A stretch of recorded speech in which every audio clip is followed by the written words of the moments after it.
সবচেয়ে বেশি যেটা করতে হবে পরিমাণে, জুমার দিন, জুমার রাত, বৃহস্পতিবার সন্ধ্যা থেকে নিয়ে শুক্রবার সন্ধ্যার আগ পর্যন্ত পরিমাণে সবচাইতে বেশি করতে হবে যে আমলটা, সেটা হলো দুরূদ শরীফের আমল।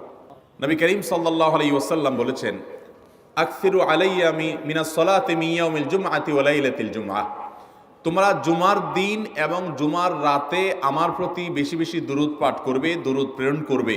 ফাইন্না সালাতাকুম মা'রুদাতুন আলাই, কারণ তোমরা যে দুরূদ পাঠ করো এটা আমার কাছে পেশ করেন আল্লাহর ফেরেশতারা, এবং রীতিমতো নামধাম সহকারে আল্লাহর একদল ফেরেশতা নিয়োজিত আছে। তারা বলেন, আল্লাহ, হে আল্লাহ রসুল, আপনার অমুক উম্মত, অমুক অনুসারী, আল্লাহর অমুক বান্দা পৃথিবীর অমুক প্রান্ত থেকে, অমুক দেশ থেকে, অমুকের সন্তান, সে আপনার প্রতি দুরূদ পেশ করেছে জুমার দিনে, জুমার রাতে বা অন্য সময়ে।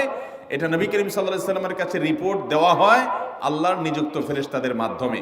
এই জন্য শুক্রবার এবং শুক্রবার